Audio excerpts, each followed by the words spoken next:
Testicular implants क्या होते हैं? Hi, I am doctor Sudhanshu from Divine Aesthetic Surgery और आज हम बात करेंगे टेस्टिकुलर इम्प्लांट्स के ऊपर। मान लीजिए आपका कभी चोट लगी थी और एक टेस्टिस डैमेज हो गया and now you want that your scrotum और your overall genitalia should look as normal as possible. या बचपन से ही आपका एक ही टेस्टिस डेवलप हुआ है and you still want to look as normal and as natural as possible. ना उसमें एक स्पेशलाइज्ड इम्प्लांट्स आते हैं सिलिकॉन के बने हुए जो टेस्टिस को मिमिक करते हैं।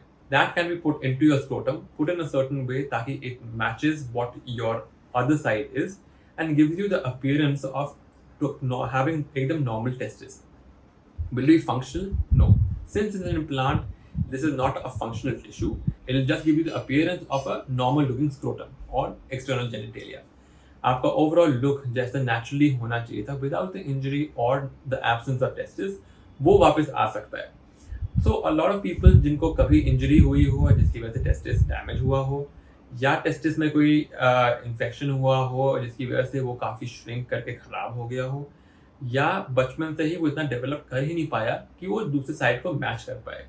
अ lot of people specially man who have the problem a lot of man who have this problem feel कि this is not as nature had intended them to B.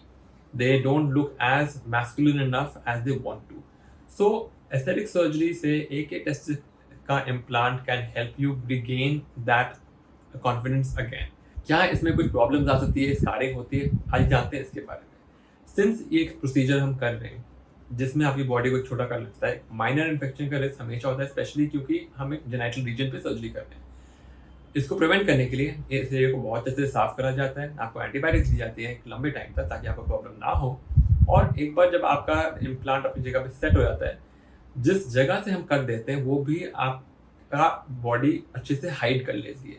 तो in case अगर कोई ढूंढने की कोशिश करेगा स्कार को तब भी बहुत मुश्किल से मिलता है because it hide very well जहाँ पे स्किन के फोल्ड्स होते हैं। एक बार इम्प्लांट अपनी जगह पे सेट हो गया तो मूवमेंट की वजह से जो फ्लूइड कलेक्शन हो सकता है उसके भी चांसेस ना के बराबर होते हैं।